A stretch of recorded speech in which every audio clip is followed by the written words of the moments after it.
Everybody knows Banjo Kazooie and Banjo-Tooie and nuts and bolts, but it turns out there's two more Banjo Kazooie games that nobody seems to talk or let alone know about.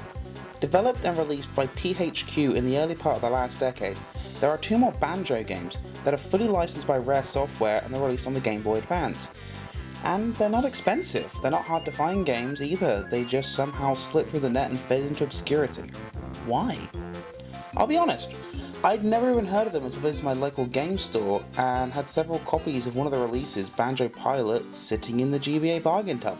I bought it, got home, had a Google, and found out about another one, Banjo Kazooie Gruntys Revenge, which, by a miracle of fate, was traded into the very same store a few days ago, and I bagged it almost immediately. So now I have them both. I suppose I ought to let you know if they are any good, and I'm pretty sure you guys will appreciate the fact that I'm going to help you pass the time until Ukulele comes out, or if a blue moon aligns with the reset of the planet Pluto on All Hallows Eve on a leap year, Banjo 3's announcement. Yeah. First up, we'll tackle Banjo Pilot, a racing title released in 2005. Immediately, I know what you're thinking. It's the same thing I thought. Is this a spiritual successor to Diddy Kong Racing? And at first glance, it certainly looks like that. Planes, a city cast, and Banjo returning to racing games. Of course, he originally came from Diddy Kong Racing. But sadly, that's where the comparisons end. First thing off the bat, I should tackle this immediately, and it's the draw distance. It's pretty terrible. And given that this has tried to tie into the Collect-a-thon elements of the mainline Banjo titles, it gets old fast. The collectibles sneak up on you so fast and it's incredibly hard to grab them because of this.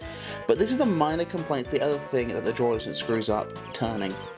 Most of the time you can't see the corners until you're on top of them, and then it's a dash to get around in time. Most of the time to compensate, you use the HUD map in the bottom corner, but only gets you so far. Then it gets hit by another issue, the AI. In most racing games like this, the AI has a varying level of difficulty. Some running high, some running low. It's mostly even in this game, which leads to a giant cluster of dots in the HUD, which causes two issues. The first I just alluded to, it's incredibly hard to place yourself and most of the time, and you can't turn because of it. And secondly, if you screw up because of the draw distance issue, it's easy to go from the lead all the way to 8th. And then there's the other, most damaging complaint to this game's name. All of the items, and I mean this by no joke, are reskins of Mario Kart items. It's not even subtle, it's a straight up cut, recolored, slapped on the original's character do not steal tag and dropped into this game.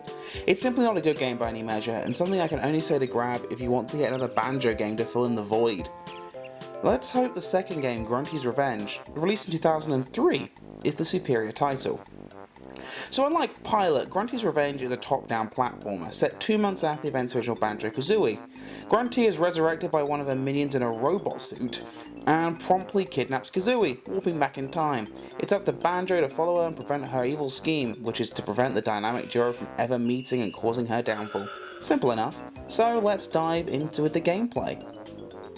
So unlike the first game, the hub of sorts is not actually the castle, it's Spiral Mountain itself. And it's no bigger than most of the actual levels.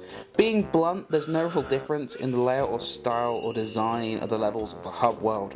It's the same gameplay all over the place. You play mini games, you collect a few lost items, you find musical notes, jiggies, and occasionally fight a boss.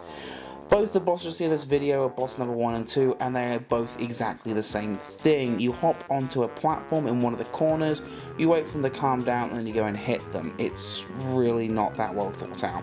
Oh, and within an hour, you'll find Kazooie, because the plot doesn't matter apparently. It's not like a massive yardstick to compare this to at all with Banjo. It's not like there's great writing that makes you build up a hate for the main villain, just a wee bit of suspense for the actual payoff, but nah. We're just going to have the main objective of getting your buddy back done within the first hour, and the final showdown you can get to in another hour. Sadly, this really is the biggest crippling complaint. It's stupidly short. Combine this with the odd design decisions, and it comes off as a wolf in sheep's clothing. It's trying desperately to fit in with the N64 classics, but it's just doing an awful job.